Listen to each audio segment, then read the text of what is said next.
Back up there, your butt.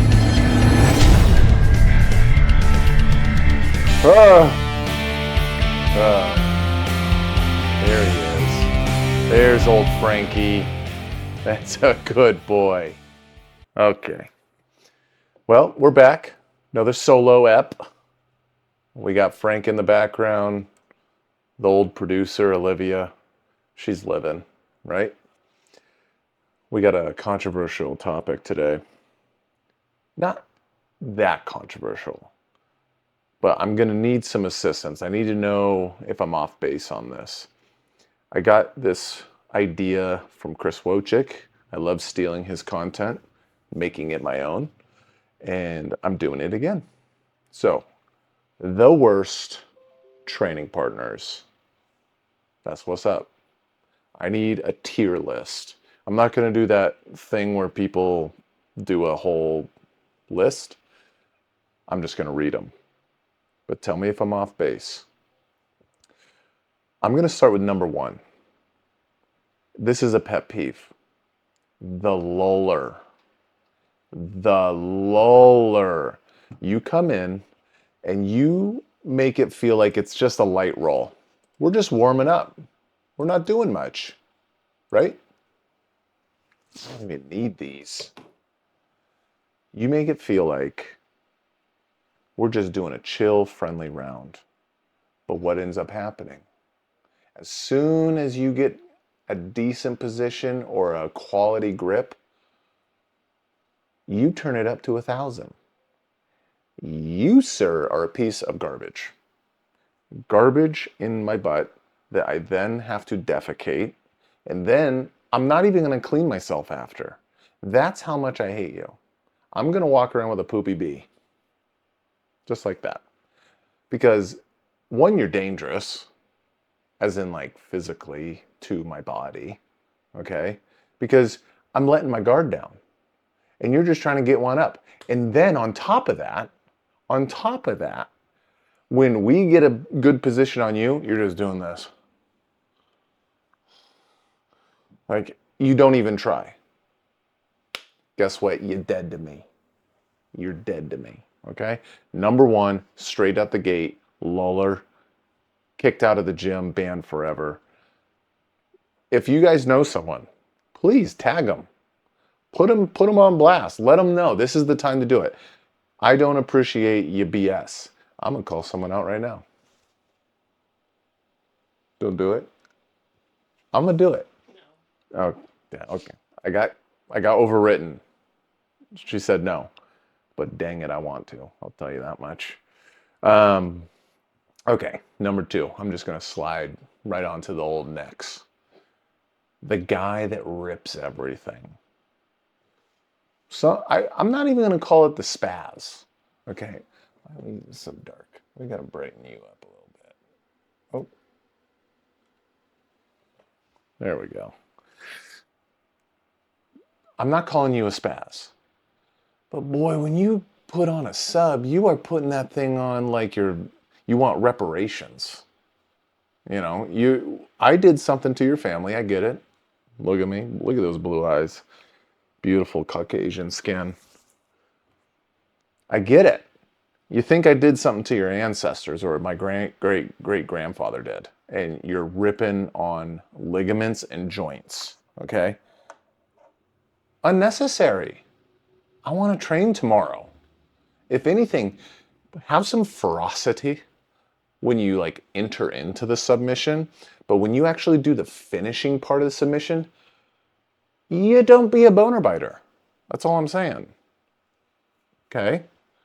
You're a dangerous person, and I don't mean that in a cool way, okay? That's my foot right there. So, on to the next. Now, this is more prevalent than I think we like to admit, if I could be bold. And that's the stinky one. Speaking of not washing your butt after you go potty, you should do some self-care, okay? Sometimes you don't got time to go home after work. I get it. Sometimes you don't have the ability to take like a horse bath or a bird bath, some people call it. But in reality, you do. You get to the gym, you go into the bathroom, and you use about 400 paper towels. Now, if your gym, can I just put the whole gym community on blast? Why do you guys buy single ply toilet paper? This stuff is the worst. It's actually worse than those brown paper towels we used to get in like middle school, where all it does is make stuff worse as you're like pushing it around. This is horrific. I swear, some of these gym owners have their wives or their like secretary or the front desk gal in the back peeling 2-ply into 1-ply. It is literally ridiculous. Spend the extra $3 to treat your tushy, okay? Anyways, on top of that, the paper towels. As I already mentioned, those brown paper towels that are absolute dog crap. I would rather clean poop off the ground with broken glass. This is absolutely retarded. Cannot say that word. I gotta bleep it. It's dumb. It's autistic. Gotta mute that too. Okay. Stop being cheap buttholes and treat your buttholes. Okay? There's a gym, Aries East Mesa. They got wet wipes. I'm not saying he's living high on the hog, but the man's treating people's booties right. Okay? Every child and woman in that building, Alex Martinez is treating those booties right. Every single one of them. Okay? So be more like Alex. Care about kids' butts. Care about females' butts. Care about other males' butts and the cleanliness that comes with that. Okay? So you arrive at the gym. I'll even give you a little tip. I'll give you a little tip. You get that, you wad up that nice little single ply rice paper toilet paper that the cheap gym owner bought. And some of you are my friends, and I apologize for that. You go up to your little soap machine and you just get it in there. Get a little damp and just wax on, wax off is all I'm saying. Okay? Don't get too spicy because then it might tingle a little bit. I'm just putting that out there. But you can do this, okay? So that's your body, stinky, okay? Let's talk about your gis and rash guards. So if you train a lot, you're gonna have to cycle rash guard. It's gonna be an expense. It's a yearly expense. You're gonna have to buy new rash guards every year. It just is what it is. And especially if you're a monster that keeps you don't wash your gi right away. Guilty. Guilty is what it is. You can roast me in the comments if you want. But your stuff's gonna stink. Okay? Your stuff's gonna stink. And it's gonna stink faster than the next guy. So definitely wash your gi after every training session. And I don't care if like, I've done it where I coached a class, I taught a class and I didn't roll, but I just perspirated just a little bit. I try to go to an open mat later in the day and it stinks. It already stinks. I'm just telling you, you might not think it does, but it probably does. And if you get labeled a stinky dude or girl, it's the worst time of your life. You're back in middle school when you used to get wedgied. You know what I'm saying? It's a tough thing to think about. Let's move on. You guys got it. Clean your butt. So how about the person who doesn't tap? You're the devil, right? You are an absolute monster.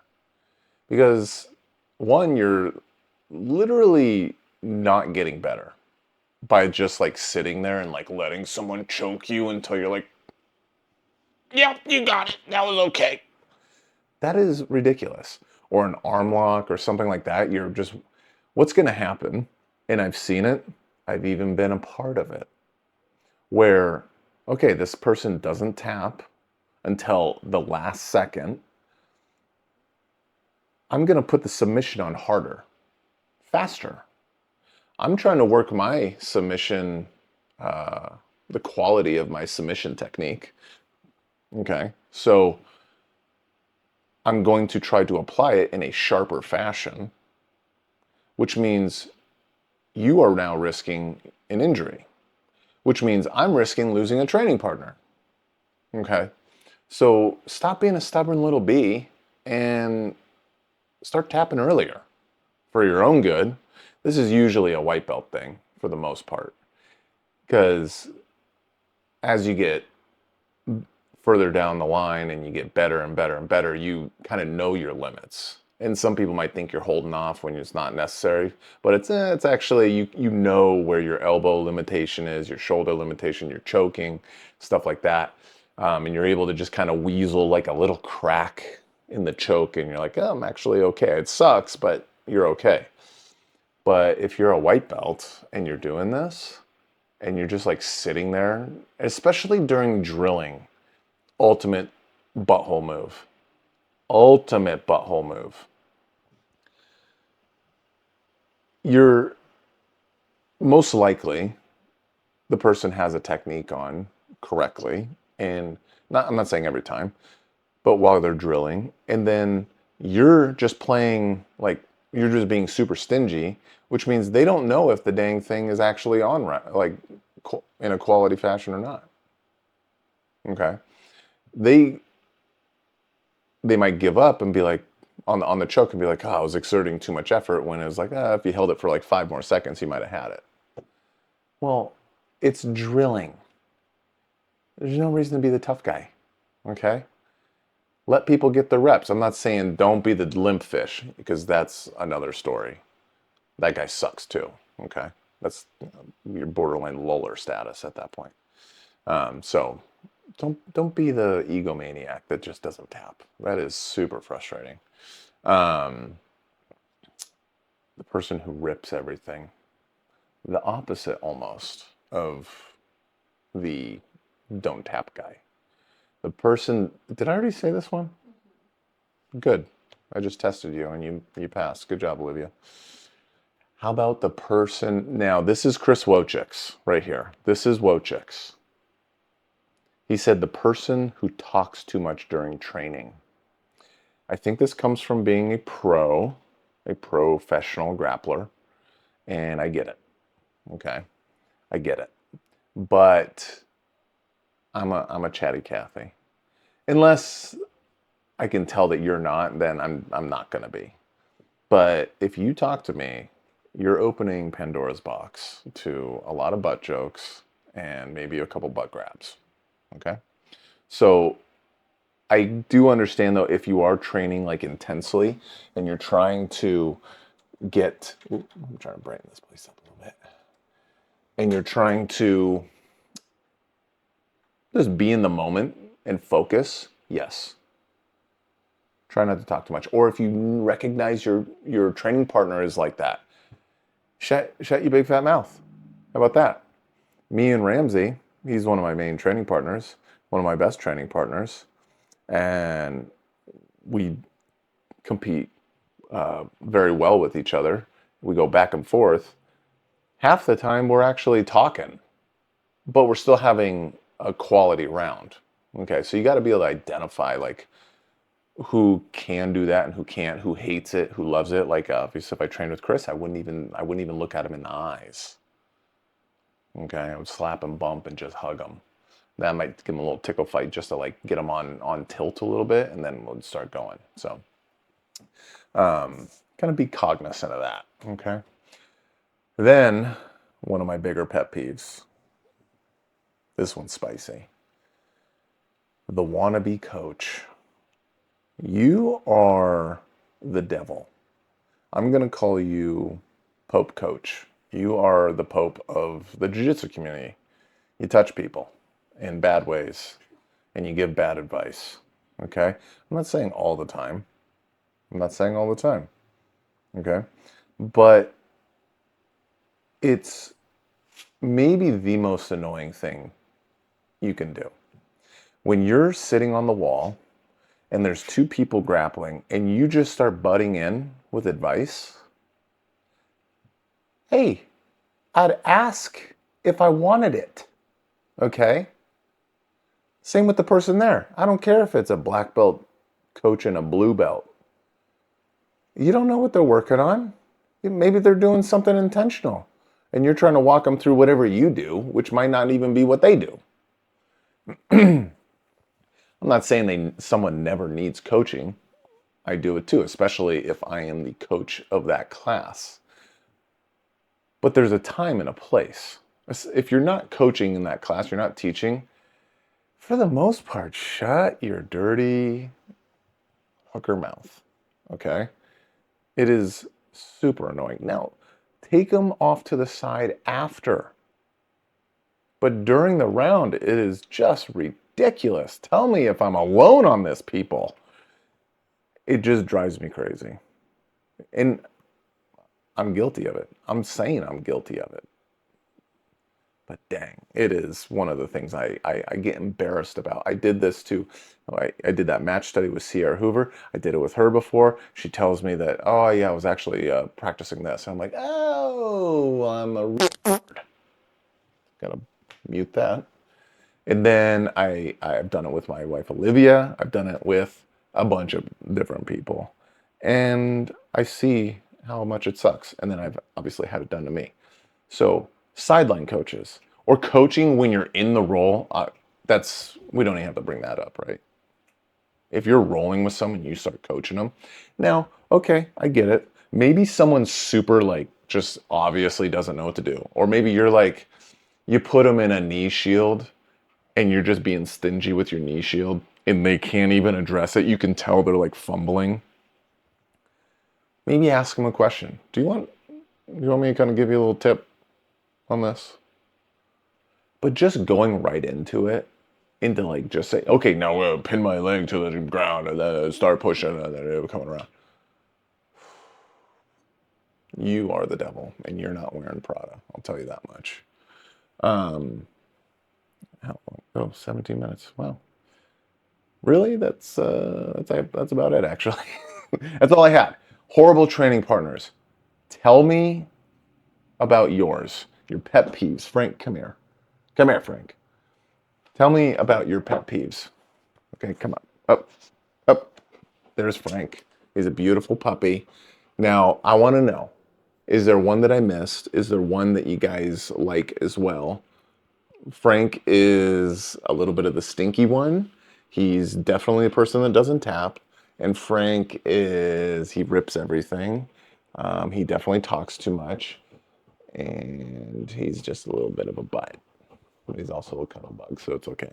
So with that, guys, grapplingwithpodcast@gmail.com. If you got any questions for Chris, for me, let us know. Any topics, all that good stuff. We'll see you on the next. Look at him, Frank.